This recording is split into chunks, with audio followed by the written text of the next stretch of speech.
All right. Well, welcome everyone. Welcome to our monthly event for October, coming late in the month. Can you believe it? October's almost already over. But want to welcome you today, as the slide behind me indicates, we're going to be talking about cybersecurity, which is not what we do in terms of our my vocation, I guess you could say, but as a person, and especially as someone who works in the world of finance and money and assets, it's incredibly important to understand how to stay secure, how to keep yourself secure. For me, how to keep all of the things we do in our business secure, because that includes your information and just little tips and tricks that you've probably heard some of before. But this is an incredibly valuable time to be doing this. I mean, we've done this for the last couple of years, had a presentation. I've done one. We've had our tech partners do them before too, and they've all been great. But within the last year, if you've been paying attention, you've noticed that AI is capable of some incredible things, right? And from the very simple of talking to it or asking it questions to generating images or audio.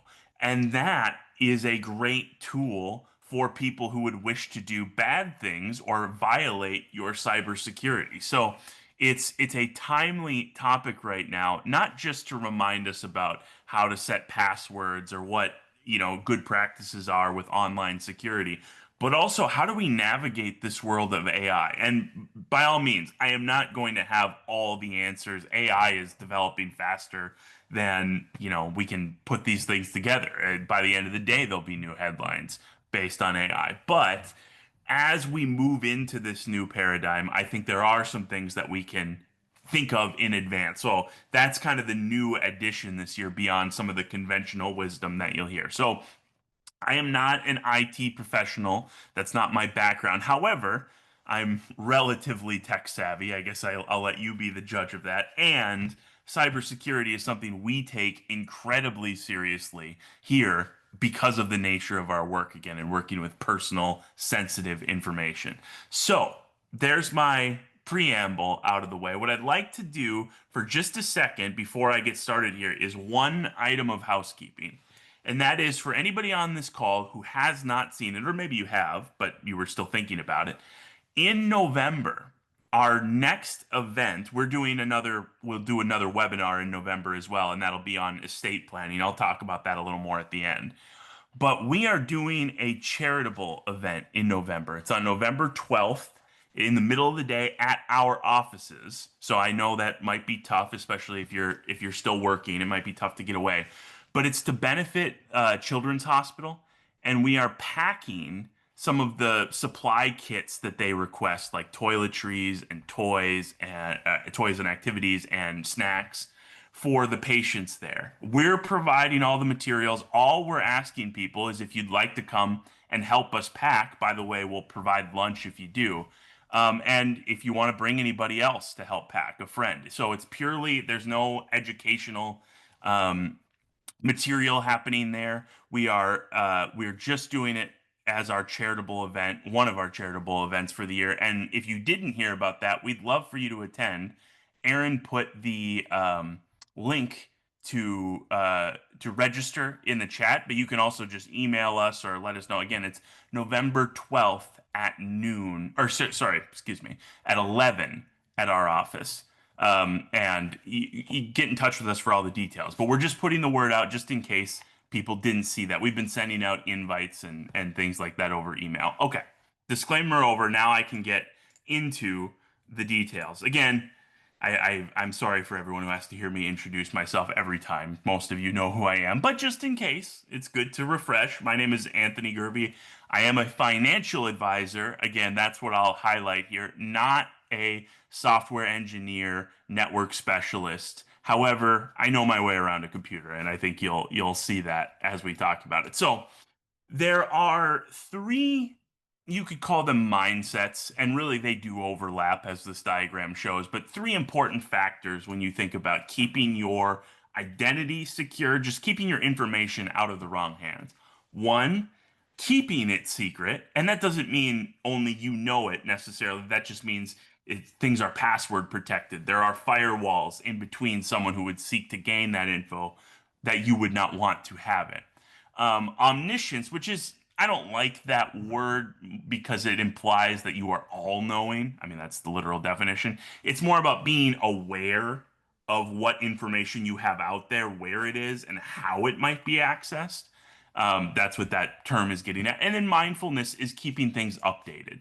If you can do those three things, you will be well on your way to being secure with your online information. So, key idea, adopting a new level of secrecy. Well, what do I mean by that? Let's talk about some practical examples here. I'll try to get out of the way a little bit.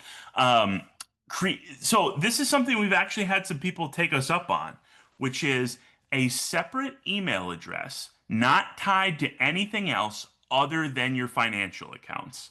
Now, this I don't think is like I think you have to do this. I think this is if you want to take that extra step, it's helpful. And the reason behind it is if your regular email address, which you use for everything, and I have one of those, so I'm not saying that's a bad thing, but if that were to get compromised, that would then allow the people who compromised it to potentially access all the things that that email address is hooked into, right? So if you silo a separate email address to deal with your financial information, that's your login, that's where your statements go, all that stuff. If someone were to gain access to your other email address, the main one, they would not have access to that information. Now, full not really disclaimer, full information. Just having an email address for us as your financial advisor is not good enough for someone to get access to your accounts. Okay. So, in other words, if I get an email from you, and even if I'm certain that it's you, to conduct financial transactions, to withdraw money, to change account details, you've got to do more than that, than just email me and say, hey, Anthony, can you change this for me? And we are trained as financial professionals to say, if somebody emails out of the blue, and even if it seems like it's them, and they're asking for a change of information that would be a red flag, like, hey, Anthony, just wanted you to know I moved. Here it is. And I had no idea that you were even thinking of moving. I'm going to give you a call and just say, hey, I'm sure it's fine, but just wanted to double check. Is this really you? You did move. This is all legit. Okay, great. Then we'll go ahead and make it. So just having your email address or having access to it is not enough. However, what other information do they have access to with your email address? That's worth thinking about. So for me, this is not a bad idea, having a separate email address. I realize that complicates our life potentially. And frankly, I still use a one kind of email address hub myself. So I'm not saying this is a have to, but I, as a consequence of still using kind of a hub one email address, I make darn sure that that email address has a good password, which we'll get to, and has multi-factor authentication so that it would be incredibly hard for someone to gain access to it. So I'm doing what'll be our next couple steps here. So passwords. Passwords are one of the best things and simplest things you can do to protect your account.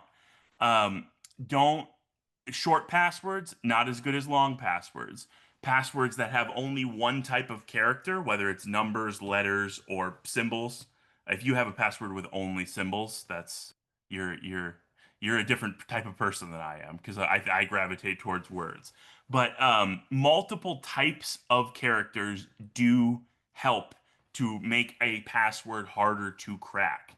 And frankly, with the guidelines that are put out through most sites these days, the passwords are essentially impossible to crack. I shouldn't say impossible. It's not impossible, but extremely difficult. When you're making a password for a new site, they will force you to at least do the bare minimum in order to make an incredibly difficult to crack password. Frankly, that's not how passwords are being compromised these days. Passwords are being compromised these days by tricking you into giving someone your password. And this item does not help with that. But the baseline is make it password that's tough to crack. A password manager can be a great tool for that. I use those personally. So, if you use Google or your Apple, whatever your preferred system is, when you go to make an account somewhere, the little notification will pop up and say, not only do you want us to save this password, a lot of times you can right click or on your phone, it'll pop up when you go to type in what you want your password to be, and they'll say, suggest me a password. And I do that all the time. I have lots of passwords saved in Apple and Google that are completely random. I don't even know them. They're saved within those managers. And then what I do is I put in a very complicated, very secure password to get into Apple or Google. So I have unique passwords for everything, but the password to get into those passwords is incredibly detailed and hard to get into. And literally my password for my computer, obviously I'm not going to tell you what it is, but it is long and it's complicated and it has letters and numbers and symbols. And when I tell you it's long, I mean it takes me like 10 seconds to type it in. Like it is a phrase, not just a long word or something like that, or a bunch of random letters.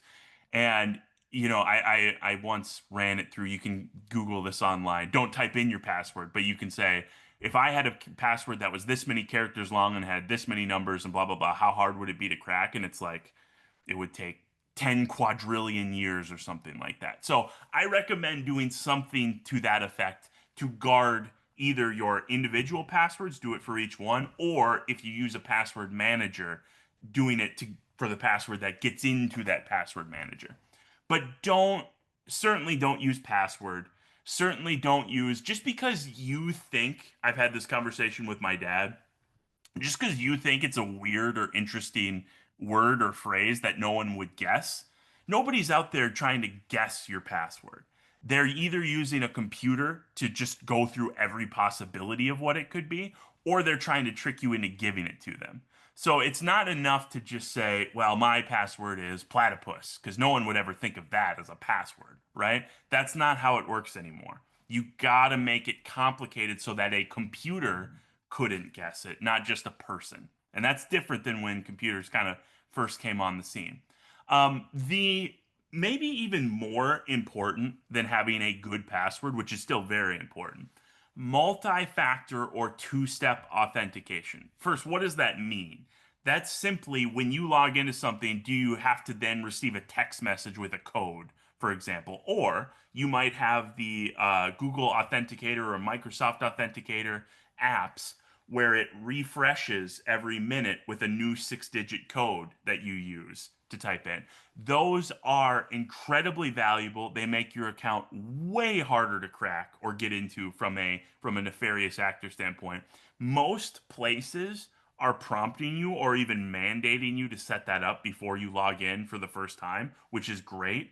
Some places still allow you to skip it and just go with just the regular password. I encourage you everywhere you can, which is pretty much everywhere now, to enable it and do it. And I know it makes it more annoying. If you've sat in a meeting with me, I feel bad a lot of the time because A, our system logs us out after, probably 10 minutes of not clicking anything. So if I'm talking to you across the table for 10 minutes and then oh yeah, you asked a question, let me pull that up. I got to log in again. And then when I got to log in again, not only do I have to put in the password, but I also have to wait to get a text on my phone. So I feel bad because it looks like I'm texting somebody. I'm not. I'm just getting the code to make sure that I'm securely logged in, which protects both me and you. So yes, is it one more step annoying? It is. But is it valuable? 100%. It is totally worth it. We should all be doing it. I do it on everything. A simple one, okay? Public Wi-Fi. Do not trust it for the most part. In other words, I personally would not do any banking on public Wi-Fi. Cell service, I'm willing to do it on just using data essentially on your smartphone. But if I'm at, a mall, any place that doesn't have a password on their Wi-Fi, that makes me nervous.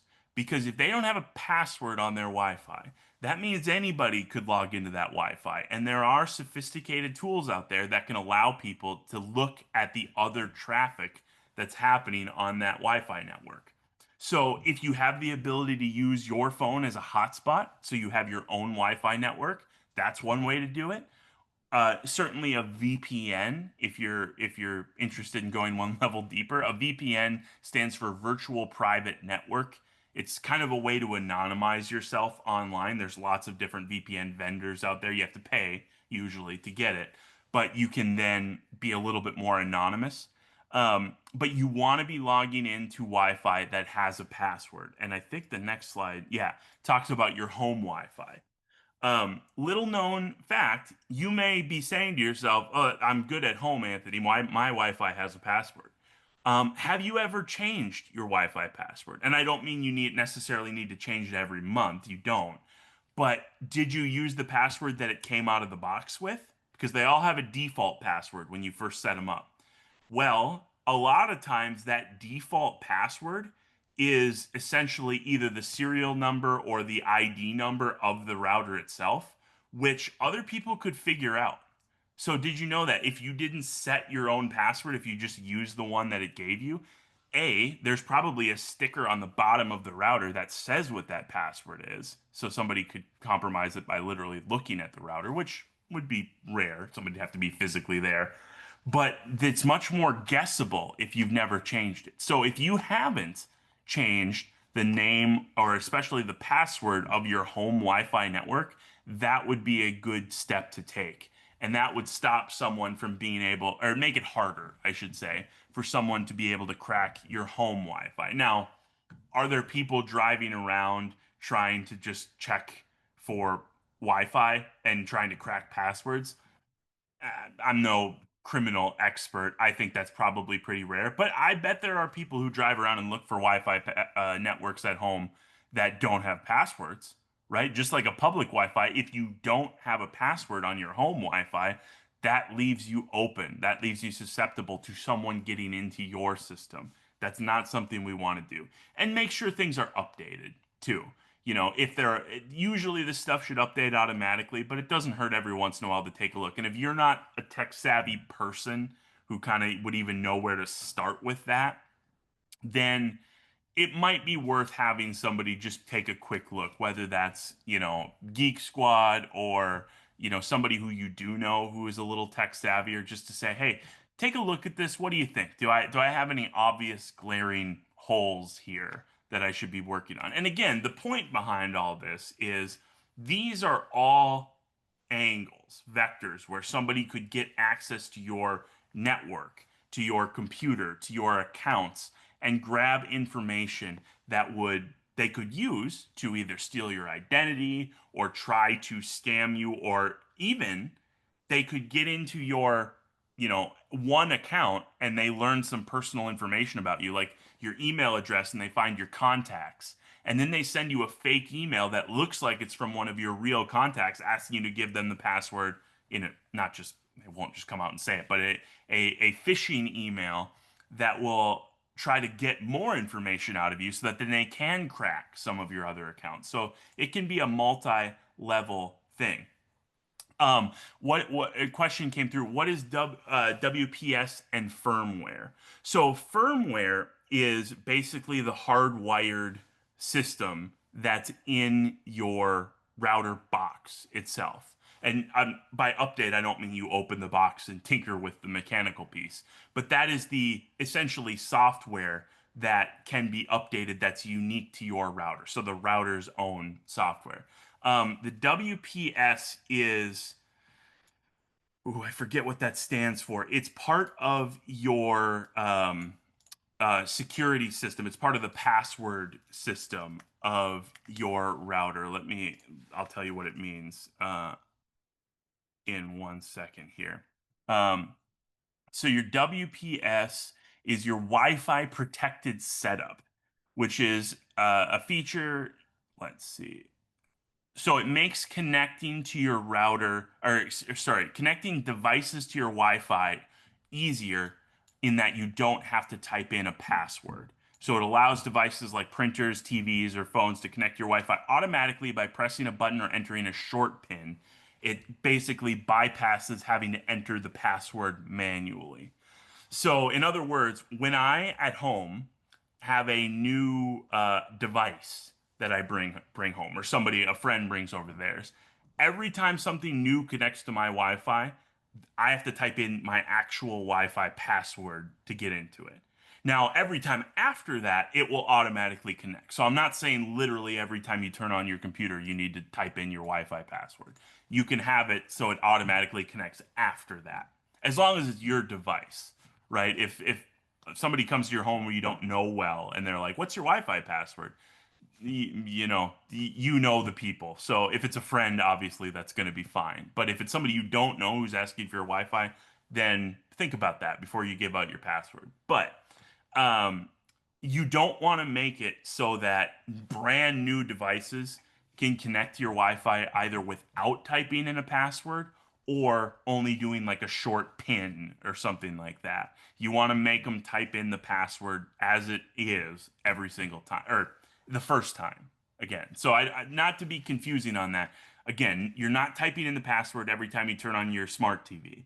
You're doing it once when it first comes to your house, and then it'll automatically connect then on, and that's still secure. So, good question. Okay, key idea number two. What can you do to be better aware of what type of threats you might be under and thwart attempts to gain access to your information? So, one thing I do is, and you can do this with should pretty much any of your credit cards or bank accounts, is you can set up alerts. A lot of times you have to go in and do this manually so that anytime a transaction over a certain dollar amount, you get to pick the dollar amount, happens, you will get an email or a text from the bank that says, "Hey, just wanted you to know, $500 transaction just happened." Um, I have mine set. I forget what the dollar amount I have mine set is. I might be like 800 or something like that, and I just picked that because I was like, that's, if anything happens over that, I want to know about it. But you could pick $100 because these texts aren't the ones where they're like, "Hey, is this you? Approve this transaction." It's just a notification. "Hey, just a notification. There was $100 transaction on your credit card a minute ago." And obviously, you'll most of the time look at the email right after you just bought something and say, "Oh, yeah, of course, I know what that is." But it's an extra layer in case someone were to try to compromise your credit card, right? And go on a shopping spree. Certainly, I would say put a notification on there of $1,000, right? It's going to be fairly few and far between that you're going to spend $1,000 in one transaction on a credit card. It can happen, but again, you'll know about it, so you won't think anything of the email. It's not really going to bug you, in my experience, to get that email because you're like, "Oh, great. Yeah, I know exactly what that is. I'll just ignore that and move on." But this is huge. So you don't have to wait for that credit card statement at the end of every month or log into your account and comb through it to notice if there's been any big transactions that are suspicious. You still probably want to look through your statement to make sure, like, "Oh, did you go to CVS in Dallas, Texas 2 days ago?" "No, I haven't been to Texas in years." "Okay, well, and there was a $20 charge there." That's not going to get caught by it, right? Because you're probably going to put your threshold higher than that. But still a good idea to put some alert on there. And if you want to know how to do that, there's probably multiple ways. I'm sure you could call in even and have them set that. So you don't necessarily need to do it online. But logging into your account online, there should be a notifications or alerts section, depending on who your bank or your credit card is with, that'll allow you to customize those settings. And I think it's a great idea. I do it personally. And I've never had an issue with it where, "Oh, wow, okay, there was an $800 charge that I had no idea about." Thankfully, I've never had that happen. But I would know if someone did that to me, and because of these rules. So it's helpful to have that. Um, Freeze your credit and protect your kids' credit.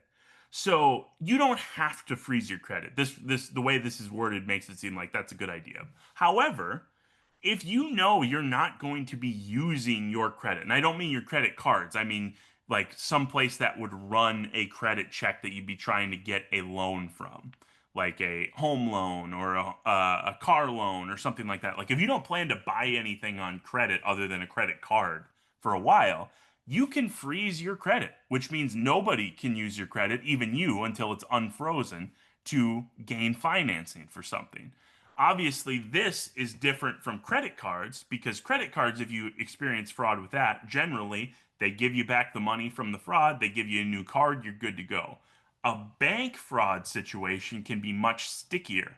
You might not get all the money back that was stolen if your debit card, for example, gets compromised, or in this case, if somebody tries to take out a loan in your name and is able to convince a bank that they are you.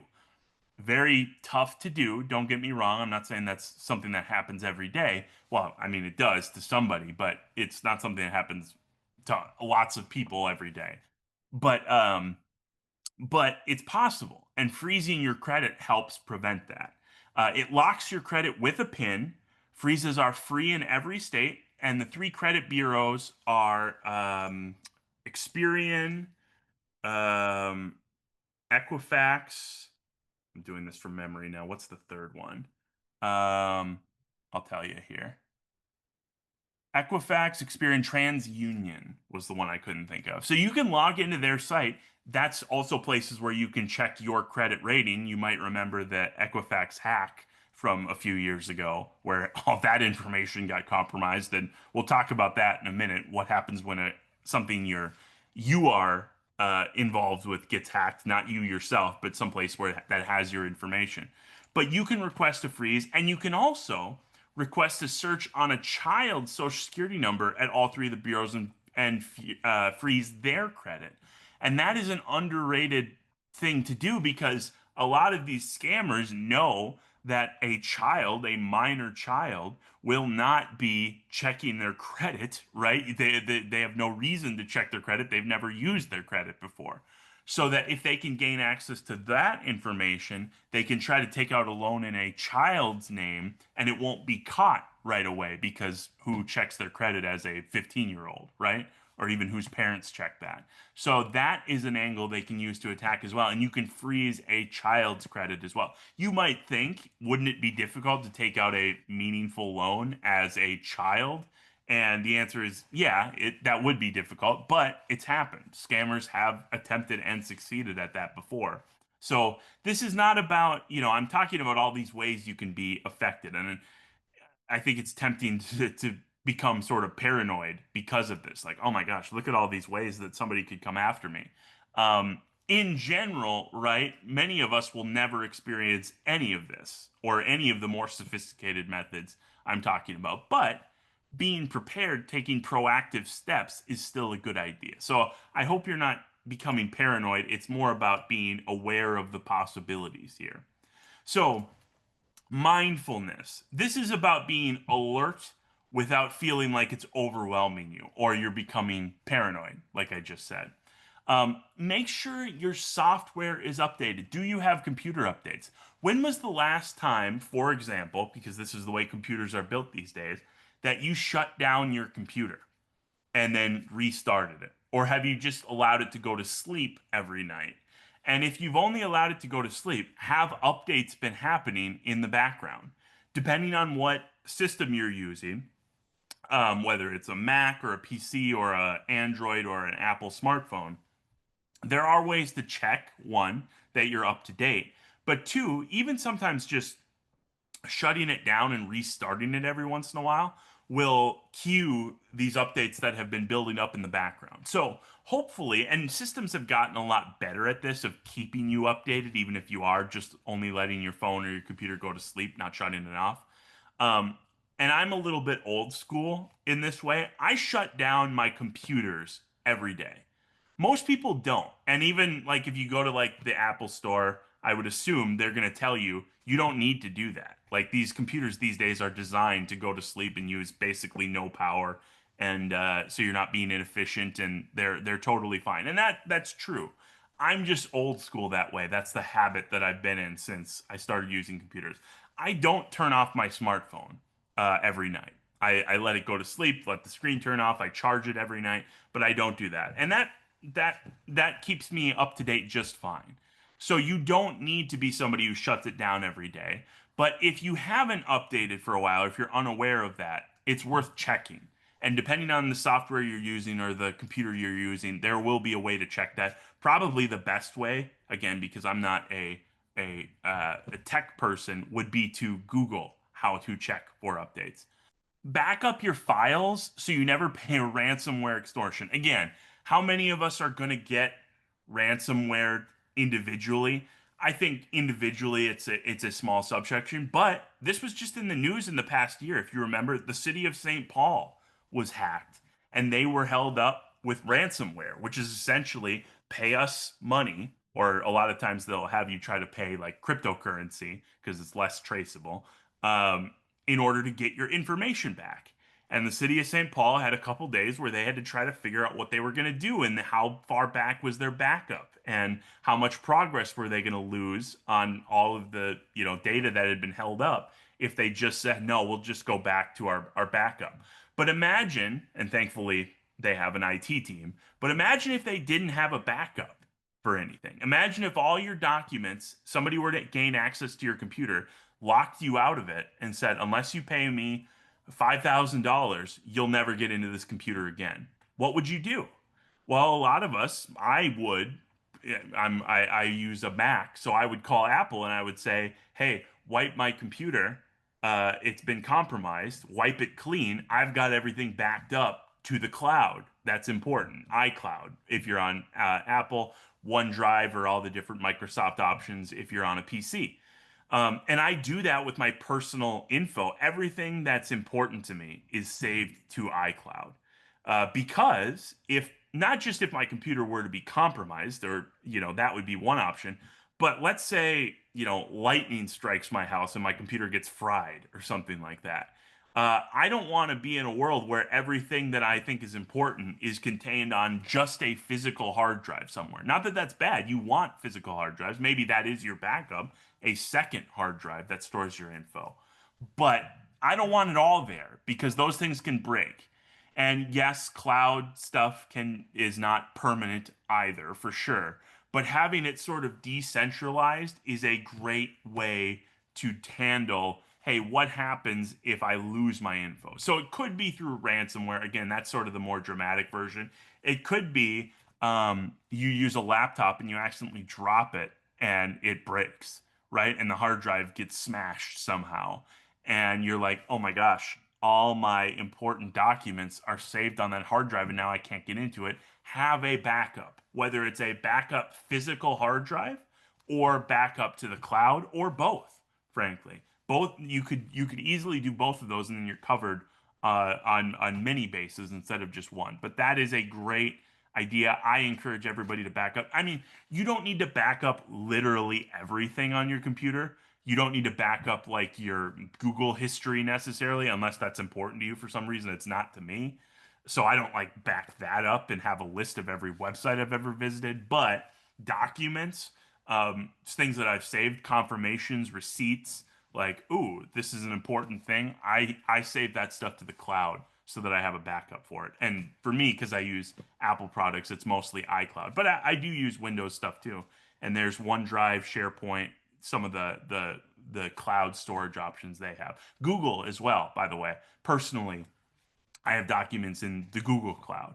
So I kind of step between worlds. But some people only like one option, and that's just fine. Just have a backup.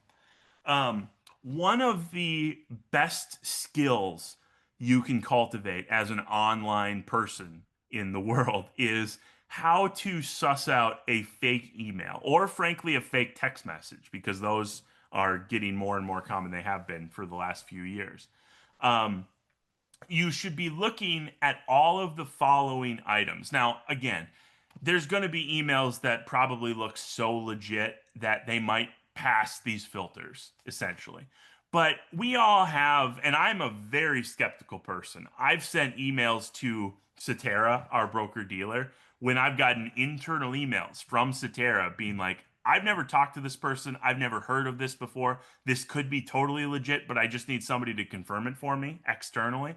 I'm very suspicious about that. So probably overcautious, if nothing else. But I would encourage everybody on this call to be a little bit cautious. So number one, what does the subject line look like? Right? Does it look normal? Does it have urgency to it? That's often a big tell with this. Is there urgent typed in the subject line, you got to get back to us right now. You can't even think about it. Just get back to us. That makes me step back and say, let me look at this a little closer, right? And that's just one example. Who's sending it? Okay. And not just who it looks like it's being sent from, meaning, okay, this was sent from Anthony Gerbi. That's the name that shows up on the subject line. What is the actual email address that it's being sent from? Because there are ways to kind of spoof that name, that label that gets put out by whatever your email provider is. But when you look at the email address, does that look familiar to you? Or does it have a bunch of lines or dashes or characters, or it's not a regular domain that the email's from? That should raise a red flag if you see that. What are the greetings like? Does it sound like the person who's sending it to you? I mean, or if it's a company, does it, again, urgency is a big clue there. Are they asking you for information right away? Are they trying to get you to click a link or an attachment? Those are giveaways. Now, lots of emails can have urgency in them, can have a link or an attachment, and be totally legit. So I'm not saying you just dismiss them out of hand, but be skeptical. And again, I'm over skeptical. Um, I am overcautious. And by the way, well, let me get through my list here and then I'll kind of explain how I deal with that when I do suspect something. Obviously, grammar. If you're noticing spelling mistakes or grammar mistakes, that could be a clue that it was written by a non-English speaker. And again, that doesn't by itself make it illegitimate, but it should raise alarm bells, right? Especially if it's a professional email, not a personal one, where it's coming from a company or a business or a corporation or whatever. They're gonna have people who have spell checked that stuff most of the time. Now, every once in a while, you'll see a mistake come through. But if it's like seeming like it's broken English and it's from like a major corporation, that is a big red flag, right? They should have caught that before it went out, and they will catch that the majority of the time. And then signature or who it's signed off on within the email, that is another tell. So if you get I'll get to that part two in a second. If you get an email that for whatever reason, even if you can't identify the particular reason, you're just like, this just seems off to me. I just don't know what this is. You should try to independently verify that that is a legit email. So what I mean by independently, don't just hit reply and say, hey, can you explain this? What is this? What's going on? Because that's going to send it back to whoever sent it to you. If it's a company that sent it to you, try to find their contact info online and either call them or send them a separate email to a different email account, just saying, hey, is this legit? I got this email. I'm not really sure what it's trying to get me to do. It seems like it's important, but I'm a little suspicious. Can you just verify it for me? And do that through a third party. I have people call us all the time about financial emails that they get, whether they're from something that's related to what we do or just completely separate, and say, does this sound legit to you? And I'll say, oh, okay, I know what that is. That is because you own this particular investment, blah, blah, blah. That is legit. Here's what it means, blah, blah, blah. Or, ooh, I have no idea what that is. That I'm suspicious of that too. Let's see if we can verify it somehow. But be suspicious, be cautious, and don't be afraid to send a note or another email somewhere else that's related to who's purportedly sending you the email to verify it. I do that all the time. I mean, not literally every day. I don't get suspicious emails every day. But when I do get a suspicious email or one that I'm not sure about, I have no bones about sending an email to somebody and saying, is this real? Just tell me. I'm being overcautious, but tell me that this is real before I act on it. Next, the link that they may send you, and be very cautious of people that you've never met before sending you links to things. It does happen. Real places do send links, so I'm not saying all links are bad. But does the link that you're about to go to start with HTTPS? Or does it just start with HTTP? Now, a lot of times your browser these days will have a little lock if it has the S, but the S is the key. Does it have HTTPS or just HTTP without the S? The S stands for secure. And sites that have an HTTPS have gone through a slightly higher process in terms of verifying who they are and what they're about. So don't trust sites with your information that only have an HTTP. Just baseline. I'm not saying all those sites are illegitimate, but if you're an illegitimate site, you're not gonna have the S, right?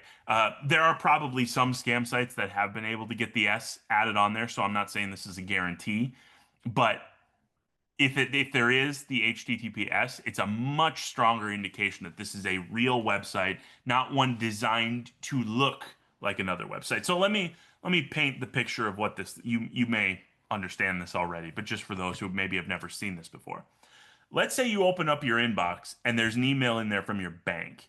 And the bank says, "Hey, we're doing a security check this month. We just want everybody to log into their accounts and verify their address," or something seemingly benign like that, right?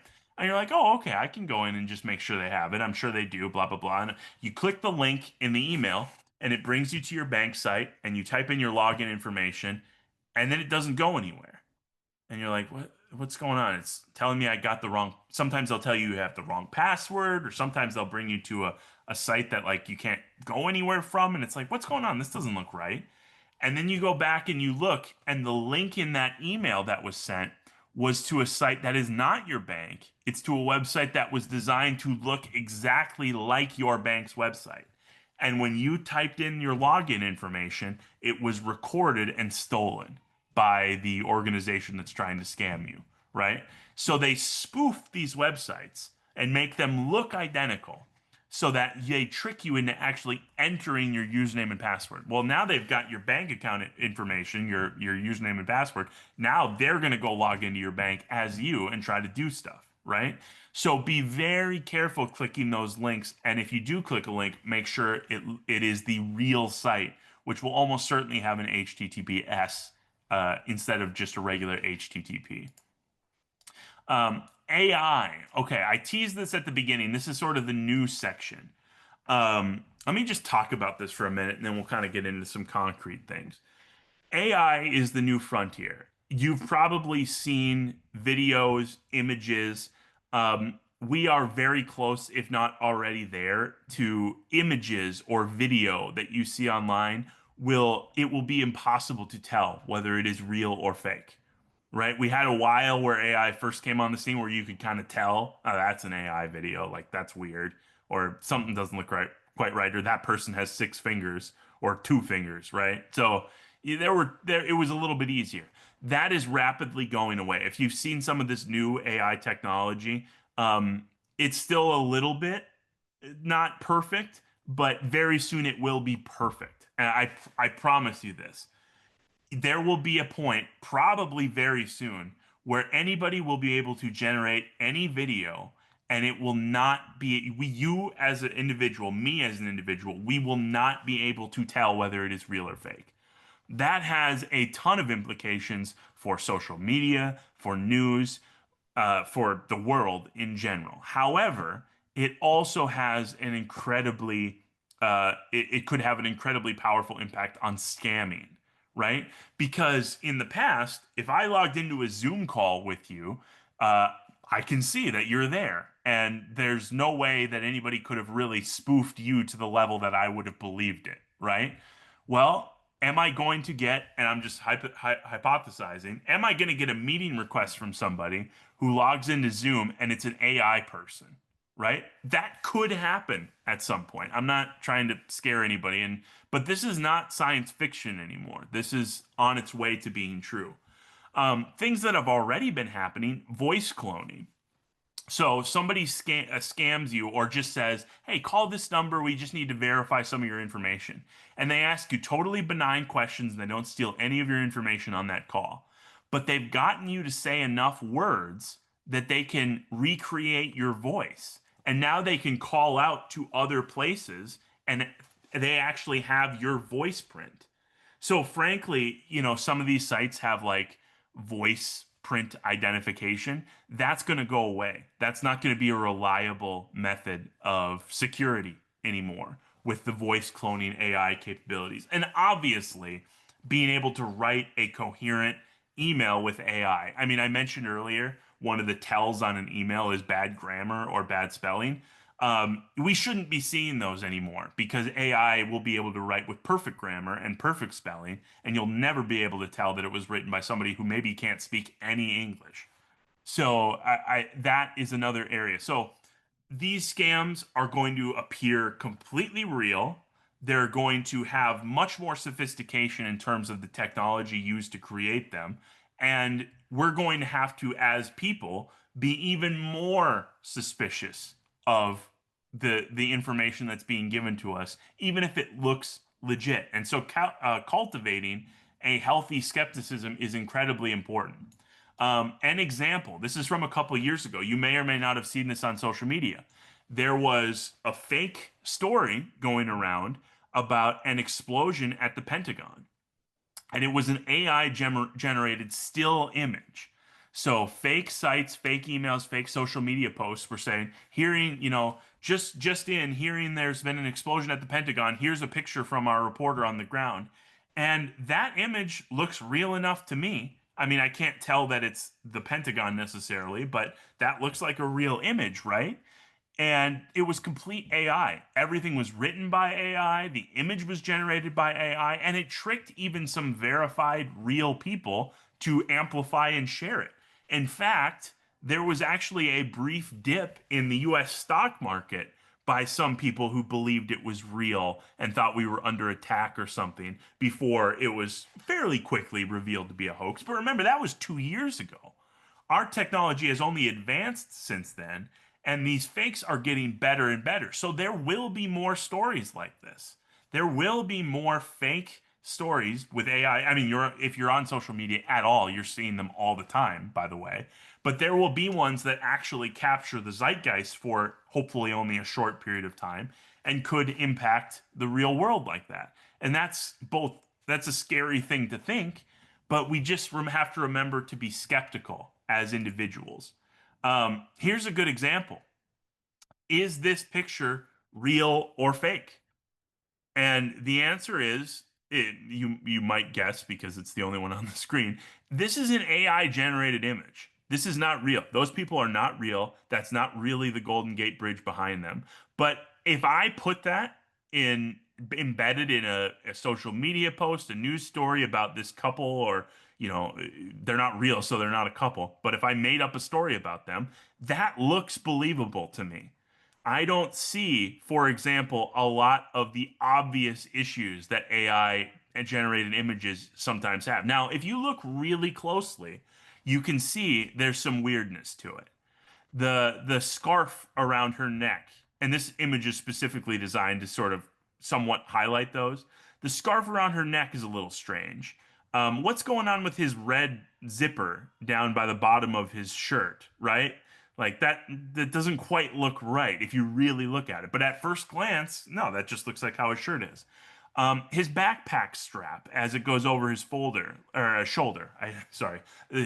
it goes over his shoulder, it gets a little weird, kind of right there, but not in a way that necessarily looks strange. Like you have to really look at it and say, oh yeah, that doesn't quite look right, right? But their faces, their eyes, their smiles, that all looks really genuine. So you may not have been fooled by this, but I promise you there are going to be images that will fool you. In fact, just because of what time of the year it is, we have to go through a cybersecurity course every year at Cetera that talks about the latest scams and what to watch out for. And it's even more involved than this one is. But they had a section this year of, is this picture real or fake? Is this video real or fake? And I did not get all of them right. I got most of them right. I could still tell most of the time what was AI and what wasn't, but I didn't. And that's going to be the reality for us. And I know that's a little freaky to think about, but expect that. The first key to preventing yourself from being taken advantage of there is to know that you are not infallible at telling the difference between reality and fakes. And I, by no means, believe that I am. Voice spoofing, which I talked about, there's been a huge surge in it. Only a few seconds of your audio are needed. And by the way, they don't even need you necessarily to call. If you've got videos on social media of you talking, Look, I have lots of videos on social media on YouTube of me talking, right? They've got everything they need to clone my voice 100%, where it would be basically impossible over the phone, just voice wise, to tell that it wasn't me. Obviously, it's not going to know everything I know, but I think within, this is me talking, I think within a few years, we are all, and you are all, to work with us, we are going to have a verbal passphrase that even if you call me on the phone, I will have to have you tell me your verbal passphrase in order to actually give you information on your account. And I hate that that's the world we're living in, right? Like that, that's so cumbersome and it's such a intrusion into our lives, and yet that's going to be the way to be secure, I think, personally. Um, so McAfee found 1 in 4 people have been exposed to voice cloning scams. That doesn't mean that 1 in 4 people have had their voice cloned. That just means that in one way or another, 1 in 4 people in this study had interacted with one at some point. I remember years ago, this is before really AI was the tool. My grandmother got a call on the phone that was from an unknown number, but they can spoof numbers now too, that said, Grandma, it's me. Grandma, it's me, Anthony. And she was like, oh, that doesn't sound like Anthony. And I was, the person was pretending that they were in trouble or something and needed money. And she was like, she was actually smart enough to say, this doesn't sound right. I better call Anthony separately and make sure that this is him. And obviously it wasn't me. But we're at the point where it would literally sound like me now if they wanted to do that. So be on guard about that. Also, a key tell that something is a little suspicious is urgency. If it's, no, this has got to happen now. I'm in real trouble. Send me this gift card, this Visa gift card, this Amazon gift card, especially gift cards. That's another tell. Those should raise red flags, right? I'm not saying you won't ever get a call from a family member. Maybe you have in reality before that's like, hey, I'm in a little bit of a bind. Can you help me out? That's possible. But if there's urgency behind it, that should be a tell that, okay, let me hang up for a second and call the person's number independently and just make sure that this is real, because urgency is a big tell. They want you to do it right then so that they can get away and never have to think about it again. They don't want to, oh yeah, I'll give that to you. Come on over to the house. Obviously, they can't do that, so they're not going to want that from a solution standpoint. So, spot AI images and video, right? Look for unnatural details. Again, you can do this now. Eventually, it's going to be so indistinguishable that you're just not going to be able to tell, frankly, I think, personally. Guard your voice. Try to limit your public posting of voice recordings. Be cautious with that. Look, I'm not a good example of that. This video is going to go up on YouTube where you'll be able to hear my voice. And I think as time goes on, we won't be able to limit that to the extent that we want. But if you don't have a large social media presence already, that is something that you could try to limit. Safe words or emergency passphrases for emergencies. You can do this with your family. Like, again, I think this is going to be a mandated thing in the financial industry and almost any industry. We're going to have essentially verbal passwords that only we and the other party know, or that is on file somewhere, so that my voice by itself is not enough to convince you that it's me. But you could do that with family. You could have a passphrase or a password that kind of, and I know it's going to feel weird. It's going to feel like you're in a spy novel or something like that. And, maybe that's what you want to do. It's like, how's the weather today? Oh, like you're a clandestine agent meeting for a drop or something. But frankly, I think that's where things are going. It's crazy to say, but I think that's where things are going. Verify request. Use known contact info, not just replying to the number that texted you. So if you get a text from a grandchild or a child that says, help, I'm in trouble, call them separately. Don't just reply to that text. Go into your contacts, call them separately to verify. That's a good practice to be in. And then try to stay abreast of the conversation. I know that's impossible with how fast things are moving, but try to be aware of what the capabilities are and then file that in the back of your head. Oh yeah, Video is so good now, I'm not going to be able to tell. Voice is so good now, I might not be able to tell. Being aware of those advancements is a huge step into not succumbing to them. So, with that, I've gotten through the content today. What I'd like all of you to think about, other than the information that I've presented here, is do oh, or I'll say two things. One, are there any steps that you could take that I laid out that you think, oh, I'm not doing that. That could actually improve my situation. Two, the institutions that you work with. I'll speak for ourselves because we're a financial institution. So the other financial institutions you work with, do you feel confident in their plans? And I'll lay out a little bit about ours right now.